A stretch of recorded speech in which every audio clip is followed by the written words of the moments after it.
Hello दोस्तों, reaction mechanism का पहला पार्ट पढ़ चुके हैं, टाइप्स ऑफ अटैकिंग रिएजेंट। आज आप उसकी रिएक्शन मैकेनिज्म का सेकंड पार्ट पढ़ने जा रहे हैं, टाइप्स ऑफ इलेक्ट्रॉनिक इफेक्ट। और दोस्तों इसमें बहुत सारे इलेक्ट्रॉनिक इफेक्ट हैं। जैसे हम बात करें तो मैं इसको दो पार्ट में डिवाइड करना चाहूंगा, जिसमें होता क्या है कि जितने भी इलेक्ट्रॉनिक इफेक्ट हैं वो दो टाइप के होते हैं। एक होता है परमानेंट इफेक्ट, दूसरा होता है टेम्परेरी इफेक्ट। और परमानेंट इफेक्ट में दोस्तों तीन आते हैं। इंडक्टिव इफेक्ट आता है, मेसोमेरिक इफेक्ट आता है और हाइपर कॉन्जुगेशन आता है। आई होप आपने तीनों नाम सुन रखा होगा, इसमें कुछ नया नहीं है। लेकिन हाँ, ये बातें मेंशन होती परमानेंट कौन कौन सा है। और टेम्परेरी में दो आते हैं, जिसमें एक है इलेक्ट्रोमेरिक इफेक्ट और एक है इंडक्टोमेरिक इफेक्ट। ये टोटल 5 इफेक्ट हैं जो हमें पढ़ने हैं। तो आप बहुत ध्यान से देख लीजिए। Types of electronic effect, permanent, temporary. Permanent में 3 है, इंडक्टिव ये और ये, ठीक है। और शॉर्ट में अगर बताऊं तो HIM से याद रखिएगा, हिम, ठीक है। हाइपर कॉन्जुगेशन, इंडक्टिव इफेक्ट और मेसोमेरिक इफेक्ट। और देखिए दोस्तों, इसके बाद इसका कोड अगर आप बनाना चाहें तो टाइप कर लीजिएगा बादना वाला TIE, टेम्परेरी, इलेक्ट्रोमेरिक, इंडक्टोमेरिक, ठीक है, हो जाएगा। अब देखिए दोस्तों, करना ये है कि जब ये परमानेंट और टेम्परेरी हम देख रहे हैं तो सवाल ये है पहली बात कि हम टाइप्स ऑफ इलेक्ट्रॉनिक इफेक्ट पढ़ क्यों रहे हैं। न्यूक्लियोफाइल प्रोफाइल हमने पढ़ा था, उन्हें उसके पर्पस जाना था कि हम क्यों पढ़ रहे हैं। लेकिन इलेक्ट्रॉनिक इफेक्ट इन सब का काम क्या है, inductive effect, mesomeric effect, hyper conjugation, इनका काम क्या है। तो दोस्तों ये बेसिकली दो चीजें बताते हैं। एक जो हमें तीसरा पार्ट पढ़ना है, टाइप्स ऑफ इंटरमीडिएट, उसकी स्टेबिलिटी बताते हैं ये सब मिल करके। दूसरे एल्कीन एल्काइन की स्टेबिलिटी भी बताते हैं यही लोग। और एक कंसेप्ट है जो एसिडिटी बताना किसी भी कंपाउंड की। तो ये सारे काम है, मेनली दो पर्पस बहुत मेन है, स्टेबिलिटी बताना और एसिडिटी बताना, कि कौन से आर्डर में स्टेबिलिटी होगी, किस आर्डर में एसिडिटी होगी। तो ये काम है इन सारे इफेक्ट्स का। आप बहुत ही ध्यान से देख लीजिए। इसमें पहला इफेक्ट है इंडक्टिव इफेक्ट, हम शुरुआत यही से करेंगे। और दोस्तों इंडक्टिव इफेक्ट की जब बात आती है तो इसमें बहुत ही ज्यादा इंपॉर्टेंट पोर्शन है ये हमारे रिएक्शन मैकेनिज्म का, क्योंकि इससे बहुत सारे आर्डर निकलते हैं, एसिडिटी के भी, स्टेबिलिटी के भी। तो हम शुरुआत वहीं से कर रहे हैं। पहला हमारा है इंडक्टिव इफेक्ट।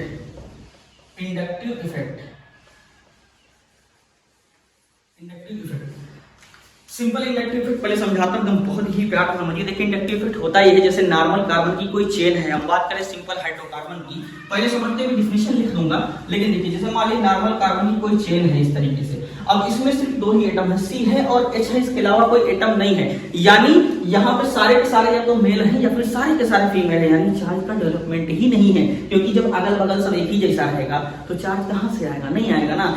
तो मतलब ये हुआ कि जब तक नॉर्मल कार्बन की चेन थी, हाइड्रोकार्बन था, तब तक ये एकदम न्यूट्रल कार्बन की चेन थी। या ये कह लीजिए कि चार्ज का डिस्ट्रीब्यूशन इक्वल था, तो पॉजिटिव नेगेटिव का वेरिएशन नहीं आ रहा था। लेकिन अब अगर मान लीजिए इसी पर कोई हेटेरो एटम जोड़ दिया जाए, जैसे नॉर्मल इस कार्बन की चेन पर हेटेरो एटम जोड़ दिया जाए, तो अब दो बातें होंगी। अगर ये ग्रुप इलेक्ट्रॉन खींचने वाला होगा तो इलेक्ट्रॉन खींच लेगा। इलेक्ट्रॉन जैसे ही खींचेगा तुरंत इस चेन पे क्या आ जाएगा, सारे के सारे पॉजिटिव आ जाएंगे। अगर मान लीजिए कि ये ग्रुप इलेक्ट्रॉन डोनर है तो इलेक्ट्रॉन दे देगा और इस पूरी चेन पे निगेटिव आ जाएगा। ये डिपेंड करता है ग्रुप कैसा है, ठीक है। तो वो चीज अभी मैं बता रहा हूं। मतलब ये हुआ कि जैसे ही कोई ग्रुप अटैच होता है उसके बाद होता ये है कि वो चार्ज का डेवलपमेंट शो करता है, आइदर पॉजिटिव और नेगेटिव, वो डिपेंड करता है इसका नेचर कैसा है। तो हम अभी सिर्फ ये मान के चल रहे हैं कि हम मान लीजिए कि निगेटिव चार्ज आ रहा है, तो ये चेन पोलराइज हो रही है। और चेन पोलराइज कैसे हो रही होगी, निगेटिव क्यों आ रहा है, क्योंकि सिग्मा बॉन्ड के थ्रू इलेक्ट्रॉन का ट्रांसफर कर रहा है पूरी नॉर्मल कार्बन की चेन पे। तो यही डेफिनेशन है इंडक्टिव इफेक्ट की, the development of the polarity on the carbon of neutral hydrocarbon, इसकी वजह से due to the hetero atom. तो ये कहलाता है इंडक्टिव इफेक्ट। और ये सिंपल डोनेशन है इलेक्ट्रॉन का सिग्मा बॉन्ड के थ्रू। तो यही इंडक्टिव इफेक्ट है कि जब भी किसी नॉर्मल कार्बन की चेन पर सिग्मा बॉन्ड के थ्रू डोनेशन हो, सिग्मा बॉन्ड के थ्रू, और वहां पे पोलैरिटी आ जाए, तो वो कहलाता है इंडक्टिव इफेक्ट। अब सवाल ये है कि ये इंडक्टिव इफेक्ट कैसे ऑपरेट होगा। एक बार हो सकता है कि इलेक्ट्रॉन दे रहा हो, एक बार ये भी हो सकता है कि इलेक्ट्रॉन खींच रहा हो। तो मैं दोनों के साथ दिखाता हूं। एक बार देखिएगा बहुत ही प्यार से इंडक्टिव इफेक्ट होता है। जैसे ये नॉर्मल कार्बन की चेन हमने बनाई, अब मैं यहाँ पे दो टाइप दिखा रहा हूँ इसका, तो कितने ये दो टाइप का बेसिकली होता है। तो वही दोनों टाइप आपको दिखाने की कोशिश कर रहा हूँ। और बहुत ही अच्छे समझिए, यही समझ में आ जाएगा, आपको कोई थ्योरी नहीं लिखनी है इसके लिए। देखिए ये नॉर्मल कार्बन की चेन है दोनों। अब मान लीजिए इस पे कोई ग्रुप लगा, ये ग्रुप लग गया, ये ग्रुप लग गया। इस ग्रुप का नेचर ये है कि ये इलेक्ट्रॉन खींच रहा है, इलेक्ट्रॉन खींच रहा है, सिग्मा बॉन्ड के थ्रू ऑपरेट हो रहा है, क्योंकि ये इंडक्टिव इफेक्ट हमेशा सिग्मा बॉन्ड के थ्रू ही ऑपरेट होता है, पाई बॉन्ड के थ्रू ऑपरेट नहीं होता, यानी डिलोक्लाइजेशन सिग्मा इलेक्ट्रॉन है इंडक्टिव इफेक्ट। तो जैसे ही यहाँ से इलेक्ट्रॉन ये खींचेगा तो इस पे तो पहली बात एक बड़ा निगेटिव आ जाएगा, और जस्ट बगल से यहाँ इलेक्ट्रॉन खींच रहा है तो यहाँ पे बड़ा पॉजिटिव, फिर उसका थोड़ा दूर से खींच रहा है, थोड़ा छोटा पॉजिटिव और छोटा पॉजिटिव और छोटा पॉजिटिव, एकदम स्मॉल पॉजिटिव, ये ऐसे वेरिएशन है। अब यहाँ देखिए, अगर मान लीजिए इलेक्ट्रॉन डोनेट कर रहा है, इलेक्ट्रॉन डोनेट कर रहा है, तो इस वाले कार्बन को सबसे ज्यादा देगा, क्योंकि जस्ट बगल में पड़ा है ना एकदम। जैसे आप कोई देने के लिए बगल में खड़ा हो तो जो दूर है वो थोड़ी ज्यादा खींचेगा, जो पास है वो ज्यादा खींचेगा ना। इसीलिए लॉन्ग डिस्टेंस वाला रिलेशन थोड़ा सही नहीं होता है, क्योंकि बगल में कोई होता है जो सर से पूरा इलेक्ट्रॉन खींच लेता है, और वो ये है, और ये बैठ के वहां वेट कर रहा होता है कि हाँ ठीक है लॉन्ग डिस्टेंस रिलेशनशिप चल रही है, वो बहुत कट जाता है उसमें, है ना। अब देखो होता ये है कि जैसे ही यहाँ पे ये इलेक्ट्रॉन खींचेगा, इस पे निगेटिव, इस पे उससे छोटा निगेटिव, फिर और छोटा निगेटिव और छोटा निगेटिव और छोटा निगेटिव, यानी इसका इलेक्ट्रॉन जिसने डोनेट किया है वो सबसे कम कहाँ पहुंचा, जो लॉन्ग डिस्टेंस पे बैठ के इंतजार कर रहा है उसको सबसे कम मिला, और जो जस्ट बगल में एकदम सनासन खींचे पड़ा है ना, वो देखो कितना बड़ा निगेटिव लेके जाएगा। तो इसका मतलब दोस्तों ये होगा, और जैसे ही ये खींचेगा यहाँ पे क्या आ जाएगा, पॉजिटिव चार्ज आ जाएगा। तो सवाल ये है कि ये कौन सा इंडक्टिव इफेक्ट है, ये कौन सा इंडक्टिव इफेक्ट। दो टाइप के होते हैं, एक माइनस आई, एक प्लस आई, यानी minus negative inductive effect, positive inductive effect. अब देखो इसमें होता यह है कि जो भी आपको सिंपल याद ऐसे रखना है कि अगर ग्रुप पे जो चार्ज आ रहा है वही चार्ज कहलाएगा इंडक्टिव इफेक्ट, मतलब उसी के रिस्पेक्ट में आप डिफाइन करेंगे, यानी जो चार्ज हेटेरो एटम पे आ रहे हैं, यहाँ पे जो मैंने जी बनाया है ना, ये जो मैंने जी बनाया बेसिकली ये हेटेरो एटम है, कुछ भी हो सकता है, हेटेरो एटम या ऑक्सीजन हो सकता है, सल्फर हो सकता है, नाइट्रोजन हो सकता है, अदर देन कार्बन, ये कुछ भी हो सकता है। तो यहाँ पे ये भी जो हेटेरो एटम है, अगर इस पर निगेटिव आ रहा है तो आपको वही नाम लिख देना है माइनस आई इफेक्ट, कुछ सोचना नहीं है। और जहां पे चार्ज आ रहा है पॉजिटिव, तो इसका नाम आपको लिख देना है पॉजिटिव इफेक्ट। अब सवाल देखिए ये होता है कि आपको यहाँ पे दो टाइप के ग्रुप दिखाई पड़े होंगे। दो टाइप के ग्रुप का मतलब ये है कि ये जो जी हेटेरोएटम लगा हुआ है ये दो काम कर रहा है, एक बार इलेक्ट्रॉन दे रहा है, एक बार इलेक्ट्रॉन खींच रहा है, दो काम कर रहा है, और जो चार्ज इसके ऊपर आ रहा है वही उसका नाम हो रहा है। यानी ग्रुप पे अगर निगेटिव आ जाएगा तो निगेटिव आई, ग्रुप पे अगर पॉजिटिव आ जाएगा तो पॉजिटिव आई। अब सवाल ये है कि कब निगेटिव कब पॉजिटिव। देखिए किसी भी ग्रुप पे निगेटिव तब आएगा जब वो इलेक्ट्रॉन खींचेगा, यानी नॉर्मल कार्बन की चेन थी जिसपे कोई भी चार्ज नहीं था, कार्बन की नॉर्मल चेन थी, जैसे 5 कार्बन की पेंटेन था, इस पे कोई चार्ज नहीं था, नो चार्ज। लेकिन जैसे ही इस पे ग्रुप लगा, ये पहला केस, जैसे ही इस पे ग्रुप लगा तुरंत इसमें क्या हुआ, पूरा पॉजिटिव चार्ज आ गया, इस पे निगेटिव आ गया। लेकिन ग्रुप लगने से पहले तो ऐसा था नहीं, यानी ये चार्ज का डेवलपमेंट इस चेन पे पॉजिटिव आएगा कि निगेटिव आएगा, ये डिपेंड किस पे करता है, इसी जी पे तो करता है जो हेटेरोएटम है हमारा। तो मतलब बात ये हुई कि अगर हेटेरोएटम इलेक्ट्रॉन खींचने वाला है या हेटेरोएटम इलेक्ट्रॉन डोनेट करने वाला है तो वो उसी रिस्पेक्ट में चार्ज लाएगा। अगर इलेक्ट्रॉन खींचने वाला है तो चार्ज आएगा पॉजिटिव, अगर इलेक्ट्रॉन देने वाला है तो चार्ज आ जाएगा रिंग चेन पे निगेटिव। लेकिन जो हम नेमिंग करेंगे वो नेमिंग इस बेसिस पे करेंगे कि ग्रुप पे कौन सा चार्ज आ रहा है। कंफ्यूज मत होइएगा, क्योंकि अगर चेन देख लेंगे ना तो चेन पे पॉजिटिव चार्ज है तो आपको लगेगा यहाँ पॉजिटिव होना चाहिए, नहीं। तो जो ग्रुप पे चार्ज है वही हमारा नाम होता है। ग्रुप पे निगेटिव तो निगेटिव है, ग्रुप पे पॉजिटिव तो पॉजिटिव है। अब सवाल ये है कि ग्रुप होते कैसे हैं। ग्रुप यहाँ पे दो टाइप के मैं आपको दिखाता हूँ। अगर आपको इतनी बात समझ में आ गई है तो इतना सिंपल सा मतलब है कि if electron attracted by the group is called minus I effect, if electron donated by the group then positive I effect. अब इसको मैं और सिंपल करके समझाता हूँ, देखिएगा ये भी नहीं याद रखना है आपको। जैसे होता क्या है कि ग्रुप की वजह से चार्ज आया ना, तो अब वो पॉजिटिव आएगा कि निगेटिव आएगा वो डिपेंड किस पे कर रहा है, ग्रुप पे। तो थोड़ा इसको डिटेल में समझते हैं, उसी जी को मैं अलग कर रहा हूँ। ये रहा जी, अब ये दो टाइप का काम कर रहा है। एक बार कि जब चेन से लग रहा है तो ऐसे बोलता है कि मतलब इलेक्ट्रॉन है ना उसको बुलाता है अपने पास।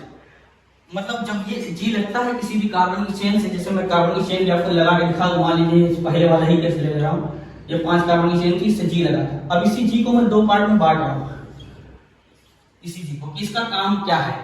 एक बार इसका काम था इलेक्ट्रॉन एक्सेप्ट करना, एक बार ट्रांस दूर भगा देना, ठीक है। तो दो गाना, ये बेसिकली जो ग्रुप है ना, ये गाना जी का मतलब गाना बहुत अच्छा गाता है, तो गाना गाता है। पहली बार ऐसे बोलता है इलेक्ट्रॉन से, चले आओ पास मेरे थोड़ा और थोड़ा और जब ये ग्रुप गाना गाता है ना तो मतलब उसमें होता है कि इलेक्ट्रॉन एकदम सनासन चला जाता है। चलो इतनी प्यार कोई बुला रहा, चलते हैं देखते हैं होता क्या।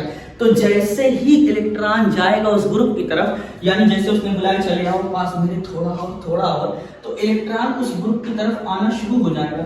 और जैसे इलेक्ट्रॉन उस ग्रुप की तरफ आएगा, ग्रुप पे क्या आ जाएगा, निगेटिव चार्ज आएगा। और जो चार्ज ग्रुप पे आएगा वही उसका नाम हो जाएगा -I। और यहाँ पे इलेक्ट्रॉन से बनती है नहीं, ग्रुप ही वही ग्रुप है, लेकिन उसकी इलेक्ट्रॉन से नहीं बनती, तो वो उसको इलेक्ट्रॉन खुद ही छोड़ के चला जाता है। इलेक्ट्रॉन ऐसे कहता है अच्छा चलता हूँ दुआओं में याद रखना, यानी ये ग्रुप है, इससे इलेक्ट्रॉन दूर चला जाता है। जब इलेक्ट्रॉन से दूर जाता है तो ग्रुप पे आएगा क्या, पॉजिटिव। और जैसे ही ग्रुप पे पॉजिटिव आएगा इसका नाम क्या हो जाएगा, पॉजिटिव आई। यानी आज के बाद आपको ये नहीं याद रखना है कि ग्रुप इलेक्ट्रॉन डोनेटिंग बोलते हैं, इलेक्ट्रॉन रिलीजिंग बोलते हैं। जैसे यहाँ देखिए ये इलेक्ट्रॉन खींच रहा है अपनी तरफ, तो इस ग्रुप को यहाँ बोलेंगे इलेक्ट्रॉन विड्रॉइंग ग्रुप, यानी इलेक्ट्रॉन खींचने वाला ग्रुप। और यहाँ पे इलेक्ट्रॉन इससे दूर जा रहा है तो यहाँ पे नाम हो जाएगा इलेक्ट्रॉन रिलीजिंग ग्रुप, यानी इलेक्ट्रॉन रिलीज कर देने वाला या फिर इलेक्ट्रॉन डोनेट कर देने वाला।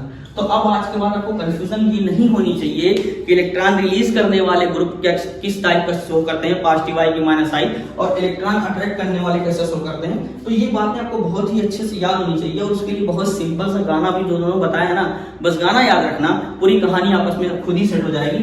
तो जैसे ही ये ग्रुप इलेक्ट्रॉन खींचेगा, ये -I क्योंकि इस पे चार्ज आएगा -I का, और ये ग्रुप कहलाएगा इलेक्ट्रॉन विड्रॉइंग ग्रुप। और जैसे ही इलेक्ट्रॉन दूर जाएगा ना इससे, अच्छा चलता हूँ दुआओं में याद रखना, जैसे ही ये वाला गाना बजेगा ना, समझ लेना कि इलेक्ट्रॉन रिलीज हो रहा है, इस पे कैसा चार्ज आ रहा है, पॉजिटिव आ रहा है, और पूरी चेन कैसी हो जा रही है, निगेटिव। लेकिन उसका नाम क्या हो जाएगा, जो ग्रुप पे चार्ज आएगा वही उसका नाम है, यानी इस पे पॉजिटिव, तो यहाँ पे चार्ज कैसा पॉजिटिव। और पॉजिटिव आई वाले ग्रुप को बोलते हैं इलेक्ट्रॉन रिलीजिंग ग्रुप या फिर इलेक्ट्रॉन डोनेटिंग ग्रुप। तो आई होप इतनी बातें आपको समझ में आ गई होंगी। एक बार इसको अच्छे से देख लीजिए, फिर मैं आगे शुरू करता हूँ। दोस्तों हम ये समझ चुके हैं कि +I -I क्या होते हैं। अब हमें उनका ऑर्डर देखना है, क्योंकि जब हम स्टेबिलिटी बताएंगे तो हम पर्टिकुलर कंपाउंड के पर्टिकुलर एलिमेंट्स के रिस्पेक्ट में बता पाएंगे ना, कि इस रिस्पेक्ट में ज़्यादा ये स्टेबिलिटी ये रखेगा, ज़्यादा एसिडिटी ये रखेगा। तो हम वो ऑर्डर हमें जानना है, जिसमें हम पहले बात कर रहे हैं -I इफेक्ट का। हमें इसका ऑर्डर जानना है। -I इफेक्ट मतलब इलेक्ट्रॉन खींचने वाले, यानी इलेक्ट्रॉन विड्रॉइंग ग्रुप वाले जितने भी हैं उनका ऑर्डर क्या होता है, हमें ये देखना है। तो इसकी शुरुआत होती है OR2+, फिर आता है NH3+, फिर उसके बाद आता है NO2,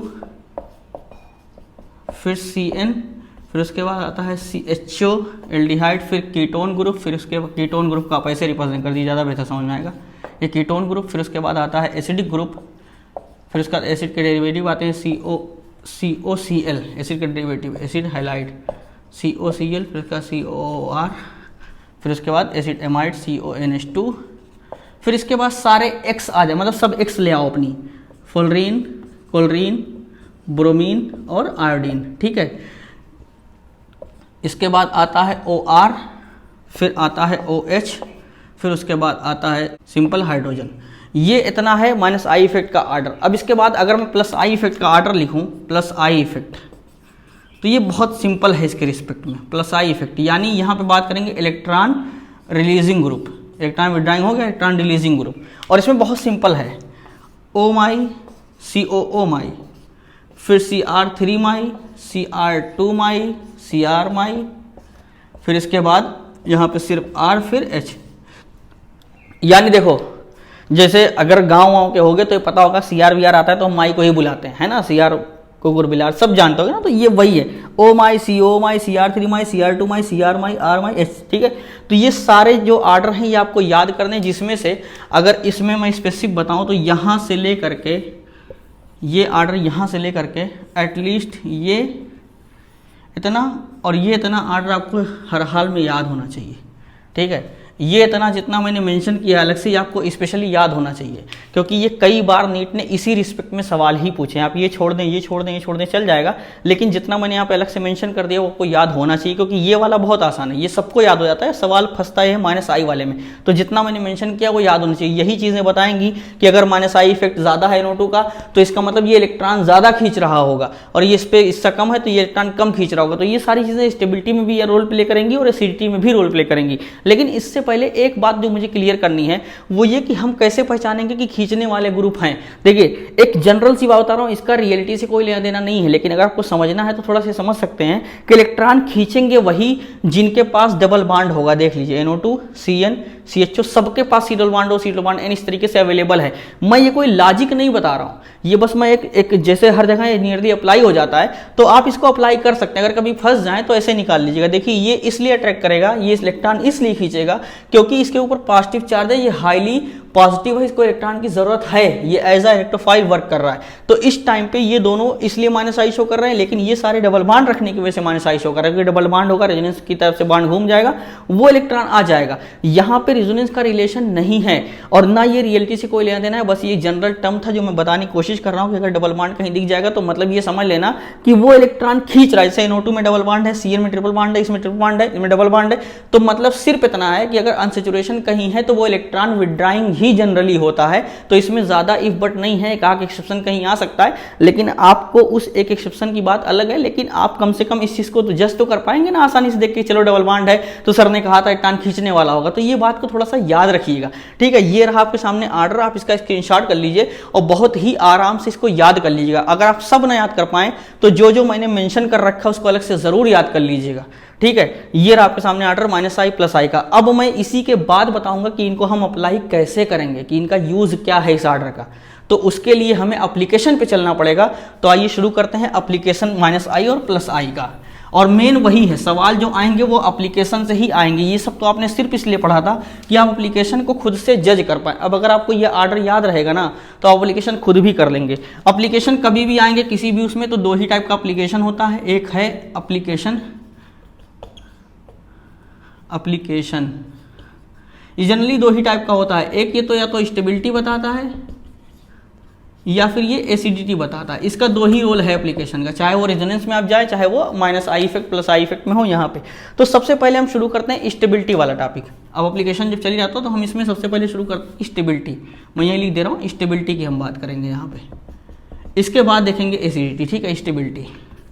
अब देखिए होता ये है कि स्टेबिलिटी देखनी है, जाहिर सी बात है कि हम कैसे पता करेंगे स्टेबिलिटी देखनी है तो हम किस तरीके से निकालेंगे। सवाल ये है किस चीज़ की स्टेबिलिटी। तो स्टेबिलिटी की जब भी बात आए ना तो सिर्फ इंटरमीडिएट की ही स्टेबिलिटी जनरली देखी जाती है। तो हमारे पास जो मेनली बहुत ही ज़्यादा यूजफुल इंटरमीडिएट अवेलेबल हैं या बहुत ही पॉपुलर इंटरमीडिएट हैं वो दो ही हैं। एक कार्बोकैटायन जिसको हम CH3+ लिख सकते हैं, या इन शॉर्ट में लिखूं तो C+ लिख सकता हूं, ये कार्बोकैटायन की बात हो गई। दूसरा हमारा एक कार्बो एनायन हो सकता है CH3- या फिर C-, आप ये सब जानते होंगे। तो हमें इन्हीं दोनों की मेनली स्टेबिलिटी बतानी होती, कार्बोकैटायन की या कार्बो एनायन की, ठीक है। तो अब देखिए कार्बोकैटायन की स्टेबिलिटी जब बतानी हो या कार्बो एनायन की स्टेबिलिटी बतानी हो तो हम इनसे ग्रुप जोड़ के देखते हैं। और ग्रुप जोड़ के देखने का मतलब ये है कि -I का एक बार जोड़ देंगे, एक बार इसके साथ जोड़ देंगे +I का ग्रुप, एक बार इसके साथ जोड़ देंगे -I का ग्रुप, एक बार इसके साथ जोड़ देंगे +I का ग्रुप। यहाँ पे मैं आपको जनरल दिखा रहा हूँ, उसके बाद हम ग्रुप चेंज करते जाएंगे और स्टेबिलिटी के बहुत सारे ऑर्डर बनते जाएंगे। अब सवाल ये है -I +I का मतलब क्या है। तो इनका मतलब सिर्फ इतना है, ये इलेक्ट्रॉन विड्राइंग ग्रुप की बात हो रही है, ये इलेक्ट्रॉन रिलीजिंग ग्रुप की बात हो रही है, ये इलेक्ट्रॉन विड्राइंग ग्रुप है, ये इलेक्ट्रॉन रिलीजिंग ग्रुप है। तो ये इतने ग्रुप हम ऐड कर देंगे और उसी हिसाब से हम स्टेबिलिटी जज करेंगे। तो ये सिंपल क्राइटेरिया फ्लो चार्ट मैंने बनाया। अब इसी को आपको डिटेल में दिखाता हूँ कि ये वर्क कैसे करेगा। तो देखिए मान लीजिए कार्बोकैटायन कोई है, अब इस कार्बोकैटायन की स्टेबिलिटी हमें बतानी है। तो उसमें दो टाइप की बातें, जैसे मान लीजिए C+ है और ये C+, C-, यानी दो केस हमने लिया कार्बोकैटायन का, दो केस लिया है कार्बो एनायन का। अब देखिए इस C+ के साथ मान लीजिए जुड़ा हुआ है इलेक्ट्रॉन विड्राइंग ग्रुप और इस C+ के साथ जुड़ा हुआ है इलेक्ट्रॉन रिलीजिंग ग्रुप। तो अब देखिए होगा क्या कि स्टेबिलिटी कैसे बढ़ेगी या कम होगी वो देखना है हमें। Electron withdrawing group, electron releasing group, ये इतनी बातें हमें देखनी है। देखिए होगा क्या कि जो इलेक्ट्रॉन विड्रा करने वाले हैं वो इलेक्ट्रॉन खींचेंगे। और आपको अगर याद हो तो मैंने एक बात आपसे ये बताई थी कि कोई भी एटम हो तो उसके ऊपर चार्ज जो होता है वो बोझ होता है। यानी यहाँ पे जो पॉजिटिव निगेटिव आपको दिख रहा है ना, ये बोझ है और ये इसको कम करना चाहेगा। कम करने के लिए ही ये ग्रुप जो होंगे ये रोल प्ले करेंगे। अगर ये चार्ज कम से कम कर देंगे तो स्टेबिलिटी बढ़ जाएगी और ये चार्ज बढ़ा देंगे तो स्टेबिलिटी घट जाएगी। तो वो डिपेंड करता है कि ये ग्रुप कैसा लगा हुआ है। देखिए यहाँ पे ये इलेक्ट्रॉन विड्राइंग है, यानी इलेक्ट्रॉन खींच रहा है। तो जब ये इलेक्ट्रॉन अपनी तरफ खींचेगा ऐसे, तो इसका मतलब इस पे निगेटिव चार्ज बढ़ेगा और जितना ज़्यादा इधर निगेटिव चार्ज बढ़ेगा, चले आओ पास मेरे वाला, तो यहाँ पे उतना ही बड़ा पॉजिटिव आएगा ना, क्योंकि इधर निगेटिव इलेक्ट्रॉन खींचता जाएगा, सारा इलेक्ट्रॉन इधर शिफ्ट हो जाएगा, तो ये चार्ज और बढ़ जाएगा। यानी जो कार्बोकैटायन पहले थोड़ा सा पॉजिटिव रख रहा था, अब वो और बड़ा पॉजिटिव रख रहा है, तो इसका मतलब चार्ज खोपड़ी पे बहुत ज़्यादा बढ़ गया ना भाई। तो जब बर्डन बढ़ गया खोपड़ी पे तो क्या होगा कि वो स्टेबिलिटी कम हो जाएगी, यानी यहाँ पे क्या हो जाएगा, डीस्टेबलाइज्ड। अब देखिए यहाँ पे ये रहा कार्बोकैटायन, इसके ऊपर नॉर्मल एक यूनिट पॉजिटिव चार्ज है। अब देखना है कि इसका रोल क्या है। ये इलेक्ट्रॉन रिलीजिंग ग्रुप है, यानी ये काम क्या कर रहा है, इलेक्ट्रॉन इधर की तरफ शिफ्ट कर रहा है। तो जब इलेक्ट्रॉन इधर की तरफ शिफ्ट कर रहा है तो इसका मतलब इस ग्रुप पे कैसा चार्ज आएगा, ये पॉजिटिव और ये निगेटिव इलेक्ट्रॉन मिलकर क्या होंगे, धीरे धीरे कैंसिल होंगे, तो थोड़ा सा चार्ज बचेगा पॉजिटिव का, यानी पार्शियल चार्ज बचेगा। कंप्लीट चार्ज पहले सर पे था, अब इलेक्ट्रॉन मिलने की वजह से चार्ज का मैग्नीट्यूड, चार्ज की अमाउंट कम हो गई, और जैसे यहाँ पे अमाउंट कम हो गई तो ये क्या हो जाएगा, ये हो जाएगा स्टेबिलाइज्ड। तो आपको ऐसे ही इंटरमीडिएट की स्टेबिलिटी जज करनी है। मैं इन दोनों का बता चुका हूं, अब इन दोनों में देखिए सिंपल फ्लो में बता दे रहा हूं कि ये इलेक्ट्रॉन विड्रॉ करने वाले हैं, यानी ये इलेक्ट्रॉन खींच रहे होंगे। तो जब ये इलेक्ट्रॉन खींच रहे होंगे तो ये निगेटिव चार्ज कम हो रहा होगा, यानी स्टेबिलिटी इंक्रीज हो रही होगी। आई होप आप मेरी बात समझ रहे हैं। ये इलेक्ट्रॉन रिलीज करने वाले इलेक्ट्रॉन इधर देंगे, तो जब ये इलेक्ट्रॉन इधर फ्लो में देंगे, ठीक है, तो होगा क्या कि इलेक्ट्रॉन का चार्ज इधर बढ़ेगा, मैग्नीट्यूड बढ़ेगा लगातार, और जब इस मतलब सर पे बर्डन बढ़ेगा ना, क्योंकि चार्ज किसी भी एटम के ऊपर बोझ होता है, वो बढ़ेगा, स्टेबिलिटी कम हो जाएगी। ये सिंपल सी बात याद रखो। तो जैसे इलेक्ट्रॉन रिलीज करेगा, चार्ज यहाँ पे बढ़ जाएगा और स्टेबिलिटी क्या होगी, घट जाएगी, यानी क्या हो जाएगा, डीस्टेबलाइज। तो ये सिंपल सी बात है जो आपको फ्लो में एकदम याद होनी चाहिए, और ये रटना नहीं है, आपको समझना है कि किस ग्रुप का काम क्या है। अब यही दो बातें आपको करनी है कि ग्रुप का इफेक्ट क्या हो रहा है इंटरमीडिएट पे, स्टेबिलिटी पे, और कौन सा ग्रुप किस तरीके से ऑपरेट कर रहा है, इलेक्ट्रॉन दे रहा है, कितना ले रहा है, ये आपको याद होना चाहिए उस जो अभी मैंने ऑर्डर लिखा था वहां से। तो आई होप आप इतनी बात समझ रहे होंगे कि एप्लीकेशन ऑफ स्टेबिलिटी हम कैसे बताते हैं। अब मैं इसका आपको एग्जाम्पल दिखाता हूं तो आपको ज्यादा अच्छे तरीके से समझ में आएगा। देखिए MCQ टाइप में दिखा दे रहा हूं। मैंने कहा था ना कि न्यूमेरिकल भी कराऊंगा, तो आप इसका न्यूमेरिकल भी देख लीजिए साथ साथ कि हम कैसे बताएंगे। जैसे हम एकदम सिंपलेस्ट कार्बोकैटायन से शुरू कर रहे हैं। ये सबसे सिंपलेस्ट कार्बोकैटायन क्या हो सकता है, CH3+। इसके बाद देखिए हमने इसके साथ लगा दिया NO2 ग्रुप, और ये CH3+, हमने इसके साथ लगा दिया CN ग्रुप। फिर उसके बाद CH3+, हमने इसके साथ लगा दिया CHO। फिर उसके बाद CH3+, हमने इसके साथ लगा दिया F। तो अब देखो ये जो भी ग्रुप सब कार्बोकैटायन हैं चारों, ये 4 एग्जाम्पल हैं, पहला, ये दूसरा, ये तीसरा, ये चौथा, और जितना भी सवाल मैं यहाँ लिखूंगा ये फाइंड स्टेबिलिटी ऑर्डर, सिर्फ यही इतना सवाल है, और ये MCQ टाइप है, आप खुद भी बता सकते हैं। तो पहले आप वीडियो पॉज करने के बाद सोच लीजिए कि इसके स्टेबिलिटी का ऑर्डर क्या होगा, फिर वीडियो कंटिन्यू करके देख लीजिएगा कि जो आपने लिखा, जो मैं लिख रहा हूँ, सही है कि नहीं। ठीक है, ये 4 चीजें हैं, कार्बोकैटायन चारों में बना हुआ है, तो दिक्कत नहीं है कि कार्बोकैटायन का मिक्सचर नहीं है, तो ये थोड़ा सा इजी सवाल है। अब उसके बाद फर्क किसका है, सिर्फ इस ग्रुप का है, और ग्रुप को भी अगर आप ध्यान से देखें तो NO2, CN, CHO, F, ये सब के सब -I वाले हैं, सब के सब इलेक्ट्रॉन विड्रॉ करने वाले हैं, क्योंकि या तो डबल बॉन्ड वाले होते हैं तब भी -I, अभी पीछे बताया था, और अगर ये इलेक्ट्रॉन निगेटिव है तो भी तो इलेक्ट्रॉन खींचेगा ही ना, यही तो काम है फ्लोरीन का। तो मतलब सब के सब इलेक्ट्रॉन खींचने वाले ही हैं, तो इसका मतलब सारे के सारे जितने भी ग्रुप यहाँ पे लगे हैं सब क्या है, -I के हैं, -I। तो जब सब एक ही ग्रुप के हैं, -I के ही हैं, तो हमें सबका इफेक्ट देखना है कि कौन ज्यादा इलेक्ट्रॉन खींच रहा होगा, कम खींच रहा होगा, खींचेंगे तो सब ना, तो अब डिपेंड करता है ज्यादा कम का मसला, क्योंकि इलेक्ट्रॉन डोनर तो कोई इसमें है ही नहीं, सबके सब इलेक्ट्रॉन विड्रॉइंग है।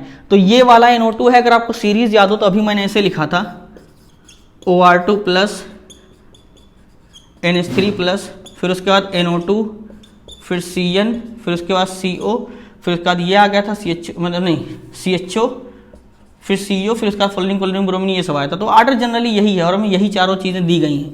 तो NO2 का सबसे ज़्यादा, यानी सबसे ज़्यादा खींच रहा होगा, तो जब सबसे ज़्यादा खींचेगा सबसे ज़्यादा निगेटिव इस पे आएगा, तो यानी ये पॉजिटिव से और ज़्यादा निगेटिव खींच रहा है, तो इस वाले पॉजिटिव पे और ज़्यादा पॉजिटिव आएगा, यानी ये सबसे ज़्यादा डिस्टेबलाइज हो रहा है। उसके बाद CN है, तो ये थोड़ा सा इससे कम खींच रहा होगा, तो इसका मतलब इससे छोटा पॉजिटिव यहाँ पे आएगा, यानी थोड़ा सा छोटा पॉजिटिव यहाँ पे आएगा, तो क्योंकि ये थोड़ा सा कम खींच रहा है इलेक्ट्रॉन। अब इससे भी कम CHO है, तो ये थोड़ा सा और कम खींचेगा, तो यहाँ पे थोड़ा सा और छोटा पॉजिटिव आएगा। फ्लोरीन सबसे आखिर में है, तो समझ ले थोड़ा सा खींच रहा है, यहाँ पे थोड़ा सा पॉजिटिव आएगा। तो अब देखो होगा ये कि जब आपने पॉजिटिव का मैग्नीट्यूड जज कर लिया तो जिसकी खोपड़ी पे जितना बड़ा पॉजिटिव है वो उतना कम स्टेबल होगा, क्योंकि चार्ज बोझ है, जितना ज़्यादा चार्ज उतना ही ज़्यादा अनस्टेबिलिटी। तो यहाँ पे सबसे ज़्यादा चार्ज कहाँ है कार्बोकेटायन पे, यहाँ, यानी सबसे ज़्यादा अनस्टेबल है। तो अगर हमें स्टेबिलिटी का आर्डर लिखना है, सबसे ज़्यादा स्टेबल कौन, फोर्थ वाला, फिर उसके बाद थर्ड, फिर उसके बाद सेकंड, फिर उसके बाद फर्स्ट, ये हमें करना है। अब इसके बाद आप अगला एग्जाम्पल खुद बना सकते हैं। अगर आपको ये समझ में आ गया तो अगला एग्जाम्पल आप खुद बना सकते हैं। एटम यही रहने दीजिए, ये चारों, बस खाली यहाँ पे CH3 माइनस कर दीजिए, CH3 minus, CH3 minus, CH3 minus. तो अगला MCQ आप खुद बना लेंगे। उसके बाद भी आप चेंज करना चाहें तो आपको एक तरीका ये भी है कि आपको कार्बोकेटायन भी नहीं बदलना है। देखिए इस तरीके से आप कर लीजिए। अगला एग्जाम्पल, जैसे मान लीजिए ये है CH2, मैं यहाँ माइनस लिख दे रहा हूँ, माइनस, ठीक है। फिर उसके बाद CH2 माइनस, ये दूसरा, सब में पहले कॉमन बातें बना दे रहा हूँ, CH2 ये,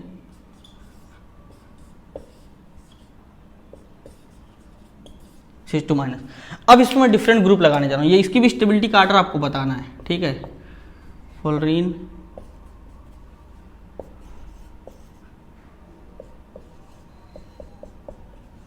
ये 4 ग्रुप लगा है।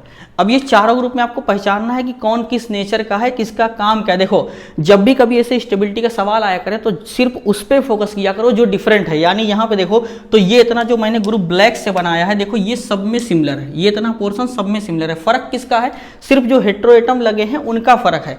यानी कभी भी आपसे स्टेबिलिटी पूछे, एसिडिटी पूछे, ऐसे आर्डर पूछे तो जो चीजें सिमिलर है ना उसको माइंड से एकदम आइसोलेट कर दिया करो, सिर्फ फोकस वहां किया करो जो अलग है। यानी इस पूरे पे ये सब में सिमिलर है ना चारों में, तो इफेक्ट किसका आएगा, जो चारों ग्रुप लगे हैं इन्हीं का तो आएगा। तो अब ये चारों हमें पहचानने किसके हैं, प्लस आई के हैं कि माइनस आई के, इलेक्ट्रॉन खींच रहे हैं कि विड्रॉ कर रहे हैं, विड्रॉ कर रहे हैं या डोनेट कर रहे हैं। देखो यहाँ पे है कार्बो एनायन, तो इस कार्बो एनायन के निगेटिव चार्ज को हमें कम से कम करना है, और वो कम से कम करने के लिए सारे के सारे ग्रुप इलेक्ट्रॉन खींचने वाले होने चाहिए। तो जब इलेक्ट्रॉन खींचने वाले होंगे तभी ये माइनस कम होगा। तो अगर आप ध्यान से देखो तो जो भी मैंने माइनस आई का टेबल लिखा था, आर्डर लिखा था, ये चारों के चारों माइनस आई के ही हैं। और आर्डर अगर आपको याद हो तो फिर मैं एक बार लिख रहा हूं, NO2, फिर CN, फिर उसके बाद इसका काम नहीं, इसका काम है वो लिख रहे हैं डायरेक्ट, ठीक है। फिर उसके बाद आता था COOH, फिर आता था COCl, फिर आता था CONH2, फिर आता था फ्लोरीन। तो ध्यान से देखिए इसमें हमें क्या क्या दिया है, CN दिया है, COCl दिया है, CONH2 दिया, फ्लोरीन दिया है। सबसे ज़्यादा कौन सा खींचने वाला है, CN, यानी सबसे ज़्यादा खींचने वाला है। तो इसका मतलब ये इलेक्ट्रॉन यहाँ से अपनी तरफ खींचेगा, और जितना ज़्यादा खींचेगा उतना ही ज़्यादा निगेटिव इस पर आ जाएगा, क्योंकि ये पूरा जो कार्बोएनायन का चार्ज था ये पूरा इधर खींच के लेके चला जाएगा। तो यहाँ पे उतना ही छोटा निगेटिव बचेगा ना, क्योंकि सब तो इसने खींच लिया ना। उसके बाद सेकंड नंबर पे कौन खींचेगा, COCl, यानी फिर ये खींचेगा तो यहाँ पे वो और थोड़ा सा बड़ा बचेगा यहाँ पे।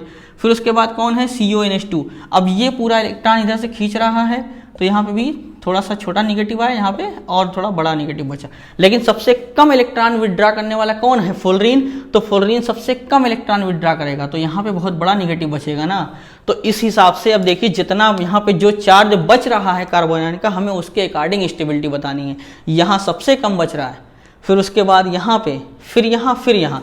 तो स्टेबिलिटी का ऑर्डर क्या हो जाएगा, सेकेंड, फिर थर्ड, फिर फोर्थ, फिर फर्स्ट। तो आप अब आपके सामने कोई भी MCQ लिखा जाए ना तो पहले उसका सवाल खुद से करने की कोशिश किया करो, फिर बाद में ऑप्शन से मेरे मैच करा लेना। ये तरीका है पढ़ने का, क्योंकि ऑर्गेनिक जब तक आप नहीं सोचेंगे ना ये आएगी नहीं। ये देख के लगता है ना कि बहुत अच्छा लग रहा है, क्या है चल रहा है, कार्बोएनायन कार्बोकेटायन अपना ही तो है, सब नहीं आती भैया, खुद से करना पड़ेगा। तो ये अच्छे से कर लिया करिए। तो ये रही बात स्टेबिलिटी की, और इसी तरीके से आपको बताना है। अब देखिए एक चीज़ और होती है ऑर्गेनिक मतलब इसमें इंडक्टिव इफेक्ट में, जो अभी तक मैंने नहीं बताई, वो ये कि इंडक्टिव इफेक्ट डिस्टेंस डिपेंडेंट होता है। और ये बात आपको बहुत अच्छे से समझनी है। डिस्टेंस डिपेंडेंट का मतलब क्या है मैं आपको समझाता हूँ। देखिए डिस्टेंस डिपेंडेंट का मतलब सिर्फ इतना है कि इंडक्टिव इफेक्ट डिस्टेंस वाइज काम करता है। जितना पास रहेगा उतना ज़्यादा इंडक्टिव इफेक्ट लगाएगा, जितना दूर रहेगा उतना कम इंडक्टिव इफेक्ट लगाएगा। तो इसका मतलब शॉर्ट में सिर्फ ये है कि जो इंडक्टिव इफेक्ट है ये क्या है, डिस्टेंस डिपेंडेंट है। डिस्टेंस डिपेंडेंट है, यानी इलेक्ट्रॉन खींचना हो इलेक्ट्रॉन देना हो तो ये वही है ना कि दूर है तो कैसे दे पाएगा इलेक्ट्रॉन, पास है तो कैसे ले पाएगा इलेक्ट्रॉन। तो ये डिपेंड करता है कि क्या है वो। तो अब देखिए इंडक्टिव इफेक्ट डिस्टेंस डिपेंडेंट है। जैसे मान लीजिए कि यहाँ पे आपको बताना हो ये प्लस है, कार्बोकैटायन बना, ये हो गया। फिर पहला एग्जाम्पल, दूसरा एग्जाम्पल ये है, मैं बना दे रहा हूँ। पहला एग्जाम्पल ये फ्लोरीन लगा हुआ है, ठीक है, ये फ्लोरीन लगा हुआ है। दूसरा एग्जाम्पल यहाँ फ्लोरीन लगा हुआ है। तीसरा एग्जाम्पल ये है, थर्ड, इसमें यहाँ फ्लोरीन लगा हुआ है, ठीक है। अब आपको इसमें बताना है कि ये कौन सा इसमें से ज़्यादा स्टेबल है, स्टेबिलिटी बताने, क्योंकि हम अभी वही पढ़ रहे हैं एप्लीकेशन। तो अब देखिए यहाँ पे क्या है ना, कार्बोकैटायन की जो पोजीशन है वो फिक्स है, लेकिन पोजीशन बदल किसकी रही है, कार्बोकैटायन के जस्ट बगल में देखिए अगर, तो कार्बोकैटायन जस्ट बगल में जो पहला कार्बन है उसी पे फ्लोरीन लगा हुआ है, यानी ये इफेक्ट जस्ट बगल से ऑपरेट कर रहा है। और ये जो ये वाला फ्लोरीन है सेकंड कार्बन पे लगा हुआ है, यहाँ पे जो फ्लोरीन है वो थर्ड कार्बन पे लगा हुआ है। यानी क्या चेंज हो रहा है, सिर्फ और सिर्फ जो हेटेरो एटम है उनकी पोजीशन चेंज हो रही है, 1, 2 एंड 3, ऐसे 4 भी ले सकते हैं, 5 भी ले सकते हैं, वो जितना बनाना चाहे बना सकते हैं। मुझे सिर्फ समझाना है टॉपिक कि इंडक्टिव इफेक्ट डिस्टेंस डिपेंडेंट होता है। तो फ्लोरीन देखो ग्रुप नहीं बदला, लेकिन उसकी डिस्टेंस बदल गई। इसके पहले जो एग्जाम्पल 2 हमने कराया उसमें क्या हुआ था कि उसमें ग्रुप बदल गया था, लेकिन यहाँ पे ग्रुप नहीं बदला, सिर्फ उसकी पोजीशन बदली हो। जैसे ही उसकी पोजीशन बदली वो डिस्टेंस डिपेंडेंट वाला फैक्टर आ गया। एक बात बताओ, डिस्टेंस डिपेंडेंट का मतलब अगर आपको समझना हो कोई बड़ी बात नहीं भैया। इंडक्टिव इफेक्ट करता क्या है, इलेक्ट्रॉन या तो खींचेगा या तो इलेक्ट्रॉन दे देगा, यही 2 काम है। तो सोच के देखो, जो तुम्हारे पास है तुम उससे जल्दी ले पाओगे ना कोई चीज़, जो दूर बैठा है उससे कैसे ले लोगे कोई चीज़। तो मतलब वहाँ टाइम टेकिंग प्रोसेस है ना, जाना पड़ेगा फिर मिलना पड़ेगा फिर, तो ऐसे। लेकिन जो पास है उसे सनासन सब मिल जाएगा ना, लाओ एकदम दे दो सनासन सब। तो जो पास है ना वो ज़्यादा इंडक्टिव इफेक्ट लगाता है, वो अपने नेचर के अकॉर्डिंग लगाएगा। जैसे फ्लोरीन का नेचर कैसा है, फ्लोरीन -I में था, फ्लोरीन क्लोरीन ब्रोमीन आयोडीन, यानी ये -I का है, तो इसका मतलब इसका नेचर है इलेक्ट्रॉन खींचने का। तो जब इलेक्ट्रॉन खींचने का नेचर है तो यहाँ से इलेक्ट्रॉन खींचेगा तो ये और बड़ा पॉजिटिव कर देगा ना, इलेक्ट्रॉन खींच लेगा, यहाँ पे पॉजिटिव और बड़ा हो जाएगा। तो वो डिस्टेंस जब ज़्यादा पास रहेगी तो ज़्यादा खींचेगा, यानी पॉजिटिव यहाँ और बड़ा हो जाएगा। फिर डिस्टेंस थोड़ा दूर हो गई तो ये थोड़ा सा कम खींचेगा, तो थोड़ा छोटा पॉजिटिव रहेगा। और डिस्टेंस यहाँ और दूर हो गई तो और कम खींचेगा, थोड़ा और छोटा पॉजिटिव आ जाएगा, ठीक है। तो मतलब कहने का ये हुआ कि अगर हम स्टेबिलिटी देखें तो इस केस में स्टेबिलिटी ऑर्डर ये है थर्ड, फिर सेकंड, फिर फर्स्ट। ये रहा हमारा इंडक्टिव इफेक्ट के बारे में सारी बातें। अब अगर एक बात और है, मान लो कि कोई भी पर्टिकुलर एलिमेंट है किसी भी नेचर का, जैसे यहाँ फ्लोरीन है। अब इसमें फ्लोरीन सब में क्या था, एक एक लगा था और डिस्टेंस वेरी कर रही थी। लेकिन ऐसा भी केस तो हो सकता है फ्लोरीन के नंबर बदल जाए, मतलब एक बार 3 फ्लोरीन, एक बार 2 फ्लोरीन, एक बार 1 फ्लोरीन, तो वहाँ पे उसका कंबाइन इफेक्ट लगेगा। जैसे मान लो कहीं 3 फ्लोरीन अगर लगा है तो वो 3 फ्लोरीन खींच रहे हैं, यानी यहाँ पे ज़्यादा बड़ा पॉजिटिव आ जाएगा। तो वो डिपेंड करता है कि कौन सा एलिमेंट लगा है, उसके कितना नंबर लगे हैं। तो वो चीज़ आप उसी अकॉर्डिंग जज कर लीजिएगा। जितना ज़्यादा लगे रहेंगे, CCl3 अगर है, CCl3 C+ है, तो मतलब 3 Cl का कंबाइन इफेक्ट आपको देखना है, तो वो ऑटोमेटिक बढ़ जाएगा। तो इसमें कुछ बताने वाली बात नहीं है, बस ऐसे ही बता रहा हूँ। हालांकि इस पे सवाल भी नहीं है, डिस्टेंस डिपेंडेंट वाले पे सवाल आ चुका है तो ये याद रखिएगा। लेकिन वो सवाल स्टेबिलिटी का नहीं था, वो सवाल एसिडिटी का था, अभी वो भी बताऊंगा, ठीक।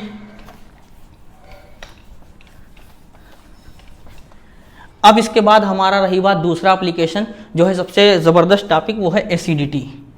सेकेंड एप्लीकेशन हमारा एसिडिटी। और ये एसिडिटी आपको समझनी है, क्योंकि ये किसी इनो विनो से ख़त्म नहीं होनी है। काम शुरू 6 सेकंड में, ऐसा कुछ नहीं है। ये आपको 6 घंटे पढ़ना पड़ेगा बहुत तबीयत से, तब जाके आएगा। ये इनो वाला नहीं है कि इनो आपने लिया, एसिडिटी आ गया पूरा, मुझे खत्म एकदम ज़बरदस्त, वो नहीं है। अगर ये एसिडिटी आपको अच्छे से समझनी है ना तो आपको एकदम ज़बरदस्त मेहनत करनी पड़ेगी इसके पीछे, क्योंकि एसिडिटी से सवाल आते हैं। और इसका रोल मेसोमेरिक इफेक्ट में भी है, रेजोनेंस इफेक्ट में भी है, इंडक्टिव इफेक्ट में भी है। लेकिन इससे पहले कि आप वो पढ़ें ये पढ़ें कन्फ्यूज़ हो, मैं दोनों को एक बहुत ही सिंपल तरीके से, जो नाम है ना फन विद केमिस्ट्री, एकदम सिंपल तरीके से बता रहा हूँ और कोई कन्फ्यूजन रखने की जरूरत नहीं है। जैसे कभी भी आपको एसिडिटी पूछे, तो जैसे मान लीजिए ये चीज़ है, एसिडिटी कभी भी पूछ रहा है तो एसिडिटी हम चलते हैं थोड़ा फिजिकल में। जब हम एसिडिटी की बात करते हैं, एसिडिक स्ट्रेंथ की, तो फिजिकल में हम कैसे बताते हैं, जिसका Ka ज़्यादा, डिसोसिएशन कांस्टेंट ऑफ एसिड ज़्यादा जिसका होगा उसकी एसिडिटी ज़्यादा होगी, या इसी का आप 1/pKa लिखते हैं, ठीक है। ये आपने फिजिकल केमिस्ट्री इक्विलिब्रियम में पढ़ रखा है, इलेक्ट्रोलाइट्स वाले चैप्टर, इलेक्ट्रोलाइट पोर्शन में। और अगर हम बेसिक स्ट्रेंथ की बात करते हैं तो बेसिक स्ट्रेंथ क्या हो जाती है, Kb के प्रोपोर्शनल, और इनवर्सली प्रोपोर्शनल है Pkb। तो ये जो बात है ना, ये एक्सपेरिमेंटल डेटा होता है। अगर मान लीजिए कभी आपने इंडक्टिव इफेक्ट के अकॉर्डिंग निकाला और वो वेरी कर रहा है, तो ये मान के चलेंगे कि ये वाला ऑर्डर फॉलो हो रहा है। तो एसिडिक स्ट्रेंथ बेसिक स्ट्रेंथ का जो फिजिकल वाला कंसेप्ट है ना, वो सबसे फाइनल है। तो मतलब अगर कभी Ka Kb की वैल्यू दी रहेगी ना, तो आपको एसिडिटी बेसिडिटी पहले उसके अकॉर्डिंग बतानी है, ना कि प्लस आई प्लस एम माइनस एम के अकॉर्डिंग। ये ऑर्गेनिक वाला कंसेप्ट बाद में आएगा, पहले फिजिकल वाला कंसेप्ट आएगा, ये वाला कंसेप्ट। तो मतलब ये ओवरऑल एक्सपेरिमेंटल कंसेप्ट है जो हर हाल में फॉलो होना है, क्योंकि एक्सेप्शन कभी भी आता है तो उसके पीछे का रीजन यही होता है, Ka value Pka value. I hope आप समझ गए होंगे। लेकिन अब हमें वो थोड़ी पढ़ना है, अब हमें जो पढ़ना है हम वो देखते हैं। जैसे हमें क्या है, हमें ये बताना है कि एसिडिटी बेसिसिटी की जब बात हो रही है तो वो हम प्लस आई माइनस आई से कैसे बताएंगे। तो वो बहुत सिंपल सा कंसेप्ट है। देखो, जैसे एसिडिटी की बात अगर हम करें, एसिडिक स्ट्रेंथ की, तो ये आपको सिंपल याद रखना है, माइनस आई के डायरेक्टली प्रोपोर्शनल है। तो अगर माइनस आई के डायरेक्टली प्रोपोर्शनल है तो ये इनवर्सली प्रोपोर्शनल होगी किसके, प्लस आई के।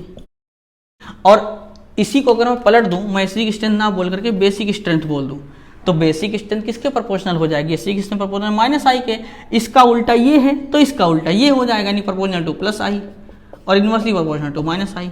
तो आपको पहली बात ये कि सिर्फ एक बात याद रखनी है, वो ये बस इतना याद रखिए, सब आप खुद लिख लेंगे। देखो कैसे, acidic strength proportional to minus I आपने याद रखा, तो इनवर्सली प्रोपोर्शनल प्लस आई हो जाएगा। और जैसा एसिडिक स्ट्रेंथ का ऑर्डर होगा उसी का जस्ट रिवर्स क्या हो जाएगा, बेसिक स्ट्रेंथ का ऑर्डर। तो आपको अलग अलग याद नहीं करना है, एसिडिक स्ट्रेंथ माइनस आई के प्रोपोर्शनल, बस इतना ही याद रखना है। ये इतना पोर्शन मेन है, लिख मैंने सब दिया है, आप चाहें तो सब उतार सकते हैं, लेकिन आपके जो काम का है वो सिर्फ यही है। इसको देख के ये जज कर लेंगे और ये पूरा देख के ये जज कर लेंगे। तो जो चीज़ आपको जाननी है वो सिर्फ इतना कि acidic strength directly proportional to minus आई।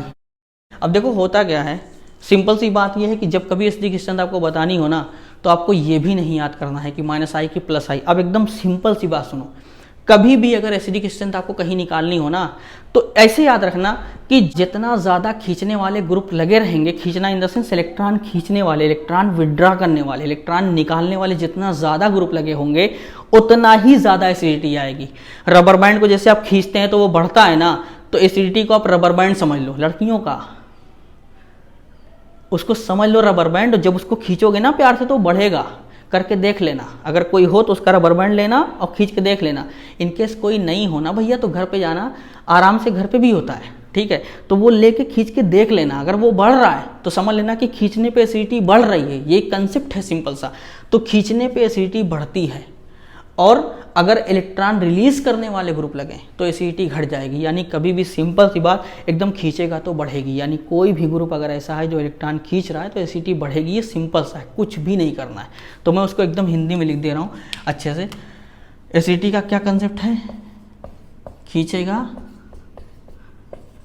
तो बढ़ेगी क्या, एसिडिटी। क्या, एसिडिटी। ये बात याद रखिएगा, खींचेगा तो बढ़ेगी क्या, एसिडिटी। ऐसे ही बताना है किसी को, खींचेगा तो बढ़ेगी क्या, एसिडिटी। तो ये बात आप याद रखिएगा कि जैसे ही इलेक्ट्रॉन कोई खींचेगा ना, यानी माइनस आई वाला इलेक्ट्रॉन विड्राइंग वाला, तुरंत एसिडिटी बढ़ जाएगी और कुछ भी नहीं करना है। तो अब माइनस आई के सारे तो आपको पता ही है ना, डबल बॉन्ड वाले या फिर इलेक्ट्रोनिगेटिव, ये सारे माइनस आई हैं। तो आप निकालते हैं ऑर्डर इसका। तो मैं डायरेक्ट एप्लीकेशन पे ही आ रहा हूँ, इसका एमसीक्यू में 2-3 खुद करा देता हूँ, उसके बाद आप खुद समझ लेंगे कैसे करना है। जैसे मान लीजिए कि हमें एसिडिटी बतानी है इसकी, COOH पहला, इस पे लगा है NO2, ये दूसरा COOH, इस पे लगा है CN, फिर तीसरा CHO,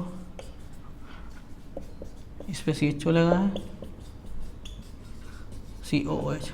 देखो अगर मान लो ग्रुप ना लगा हो तो आप एक सेकंड जान सोच के देखो, ये ब्यूटानोइक एसिड था, उस पर सब्स्टिट्यूशन कर दिया फ्लोरीन का, CN का, NO2 का, CHO का। तो जैसे ही ये सब्स्टिट्यूशन कर दिया गया, इसके एसिडिटी में फर्क आ गया। जब तक ये सब्स्टिट्यूशन नहीं था तब तक एसिडिटी सबकी सेम थी, क्योंकि सब ब्यूटानोइक एसिड थे। लेकिन सब्स्टिट्यूशन हो गया सेकंड कार्बन पे, तो यहाँ पे ये एसिडिटी फर्क हो गई। तो अब फर्क हो गई तो ऑर्डर निकालना है हमें। तो अब हम जो ये पढ़ रहे हैं बेसिकली, ये पूरा कंसेप्ट है find the order of acidic strength, क्योंकि हम स्टेबिलिटी वाला टॉपिक खत्म कर चुके हैं। अब हम एसिडिक स्ट्रेंथ पढ़ रहे हैं और सिर्फ एक कंसेप्ट खींचेगा तो बढ़ेगी। अब आप चारों ग्रुप को ध्यान से देख लो, F, CN, NO2, CHO, ये चारों ग्रुप माइनस आई के, यानी चारों खींच रहे हैं। तो जब चारों खींच रहे हैं भैया तो चारों बढ़ाएंगे, कुछ सोचना ही नहीं, खींचेगा तो बढ़ेगी क्या, एसिडिटी। तो उसके बाद हमें करना क्या है कि जब चारों खींच रहे हैं तो हमें ये देखना है कौन ज़्यादा खींच रहा है। जो जितना ज़्यादा खींचेगा ना उतना ज़्यादा बढ़ेगी। मतलब जितना ज़्यादा खींचेगा उतना ज़्यादा बढ़ेगी। ये बहुत सिंपल सा कंसेप्ट है, समझ रहे हो, खींचेगा तो बढ़ेगी। तो ये फ्लोरीन, CN, NO2 और CHO, अब इन चारों को अगर ध्यान से देखें, आपको ऑर्डर -I का याद हो तो आपको पता होगा कि NO2 सबसे ज़्यादा, फिर CN, फिर CHO, फिर फ्लोरीन, यानी सबसे ज़्यादा खींचने वाला कौन? NO2। तो पहला ऑर्डर इसका हो जाएगा, दूसरा हो जाएगा CN का, तीसरा हो जाएगा CHO का, चौथा हो जाएगा ये वाला। तो ये हमारा एसिडिक स्ट्रेंथ का ऑर्डर है, एसिडिक स्ट्रेंथ का ऑर्डर है। बस इतना हमें करना है। तो इस टाइप से हम किसी का भी निकाल सकते हैं एसिडिक, बस हमें देखना है कि उस पर जो डिफरेंट है, जैसे यहाँ पे देखो पूरा ग्रुप सेम था, सिर्फ डिफरेंट किसका था? इसका, इसका, इसका, इसका। तो इस टाइप से आपको कहीं भी मिल जाएगा ना ऐसे न्यूमेरिकल, तो आपको कुछ नहीं सोचना, आपको सिर्फ ऑर्डर पहचानना है। और वो तरीका मैं बता चुका हूँ। ऑर्डर पहचानने के बाद आपको सिर्फ ये कंसेप्ट लगाना है, खींचेगा तो बढ़ेगी, और अगर इलेक्ट्रॉन डोनेट कर रहा है तो घट जाएगी। तो ये मत याद रखिए इलेक्ट्रॉन डोनेट करेगा तो घट जाएगी, सिर्फ सिंपल सा, acidity is like rubber band, खींचेगा तो बढ़ेगी। आई होप आपको इतना समझ में आ गया होगा। ये ओवरऑल अबाउट था इंडक्टिव इफेक्ट के बारे में। इसका दो एप्लीकेशन है, एक स्टेबिलिटी का, एक एसिडिटी का, और दोनों में से एक ज़रूर आएगा। तो एसिडिटी वाले पोर्शन पे थोड़ा सा ज़्यादा मेहनत कर लीजिएगा, क्योंकि वो आएंगे तो उसके न्यूमेरिकल रिलेटेड आपको मिलेंगे। मैं अभी सिर्फ आपको दिखा रहा था। इसका MCQ का एक वीडियो मैं अलग से बनाऊंगा पूरा, जिसमें इंडक्टिव इफेक्ट का, मेसोमेरिक इफेक्ट का और इलेक्ट्रोमेरिक इफेक्ट का, हाइपर कॉन्जुगेशन का सारे सवाल मैं एक साथ समझ करके उसके लेक्चर रिकॉर्ड करूंगा अलग से। तो अभी मैं न्यूमेरिकल नहीं करा रहा हूँ, बस अभी मैं आपको दिखा रहा था कि किस टाइप से क्वेश्चन आते हैं। तो ऐसे ही आएंगे। और एक बात और बहुत ही मतलब क्रूशियल बता रहा हूँ, वो याद रखिएगा कि अगर कभी एसिडिटी निकालने के लिए ऑर्डर आए तो आपके पास कोई ना कोई एक एसिडिक ग्रुप अवेलेबल होना चाहिए जहां से H+ निकल सके। क्योंकि अगर आप एसिडिक स्ट्रेंथ बता रहे, जैसे यहाँ पे आपने क्या बताया, एसिडिक स्ट्रेंथ का ऑर्डर ही तो बताया है, तो आप ध्यान से सोच के देखो, यहाँ से ये H+ निकल रहा है, ये H+ निकल रहा है ना। तो हमेशा आपके पास एक H+ निकलने के लिए अवेलेबल होना चाहिए। अगर वो अवेलेबल नहीं है तो वो सवाल ही गलत है।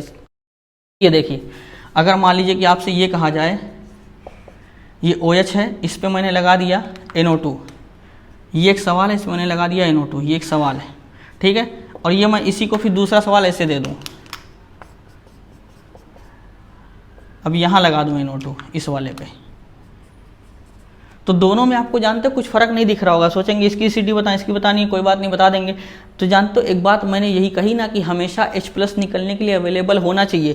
यहाँ पे कोई पोलराइज H+ नहीं है, जो NO2 की वजह से जब NO2 खींचेगा ना तो H+ निकलेगा, क्योंकि उसका नेचर है, वो खींचेगा तो H+ निकलेंगे, तभी एसिडिक करेक्टर आएगा। तो भैया एक बात बताओ, क्या यहाँ पे इस चेन में कहीं H+ ऐसा है जो आयनाइजेबल हो? हाइड्रोकार्बन वाले H आयनाइजेबल नहीं होते वैसे, तो यहाँ पे तो H+ निकलने का चांस ही नहीं है ना। लेकिन हाँ, यहाँ पे देखो तो पोलर H+ यहाँ अवेलेबल है। जब भी कभी आप एसिडिक स्ट्रेंथ बताएं तो इस बात को हमेशा याद रखिएगा। यहाँ पे देखिए H+ अवेलेबल है, तो जब भी कभी आप एसिडिक स्ट्रेंथ को बताएं तो इस बात को याद रखिएगा कि H+ आयोनाइजेबल अवेलेबल होना चाहिए। अगर H+ इस तरीके से नहीं है, COOH, OH, ऐसा कोई H+ नहीं अवेलेबल है ना, तो वो सवाल गलत है। यानी ये ऑप्शन आपके सामने आ सकता है, लेकिन ये ऑप्शन कभी नहीं आएगा। ये बात याद रखिएगा, ये ऑप्शन गलत है पूरी तरीके से। यानी अगर कभी सिंपल ये पूछ सकता है कि which of the following option can not fit in the criteria of acidic strength order, तो उसमें आपको ऐसा ऑप्शन टिक करना है जिसमें आयोनाइजेबल H+ नहीं होंगे। ये बात कहीं लिखी नहीं गई है, बता रहा हूँ, ऐसे कहीं मेंशन नहीं है। आप पढ़ेंगे पूरा एसिडिक स्ट्रेंथ का ऑर्डर आप पढ़ लीजिए, कहीं ये बात मेंशन नहीं है कि अगर आयोनाइजेबल H+ नहीं है तो वहाँ पे एसिडिक स्ट्रेंथ का ऑर्डर हम नहीं बता सकते। बताने को आप बता दें वो सही भी हो जाएगा, लेकिन बताना नहीं है, ये बात याद रखिएगा। तो ये था पूरा complete inductive effect. I hope आपको मेरा लेक्चर पूरी तरीके से समझ में आ गया होगा इंडक्टिव इफेक्ट के बारे में। अब बचा मेसोमेरिक इफेक्ट, वो मैं किसी और टाइम पर रिकॉर्ड करके अपलोड कर दूंगा, नहीं तो वीडियो बहुत लेंथी हो जाएगी, क्योंकि उसमें और ज़्यादा न्यूमेरिकल हैं और ज़्यादा एग्जाम्पल हैं, तो वो आपको बहुत अच्छे समझने हैं और उसके एप्लीकेशन बहुत कायदे से करने हैं। तो वो एक अलग पिक्चर आपको सेपरेट वीडियो मिल जाएगी। तब तक stay tuned with my channel, और इसको अच्छे से पढ़िएगा, एक दो बार आप खुद देख लीजिएगा, और अपना जो भी पार्ट आपको अच्छा लगा हो ना, तो वो कमेंट बॉक्स में ज़रूर लिखा करिए, so that I can be appreciated by you. Thank you so much guys, love you, bye.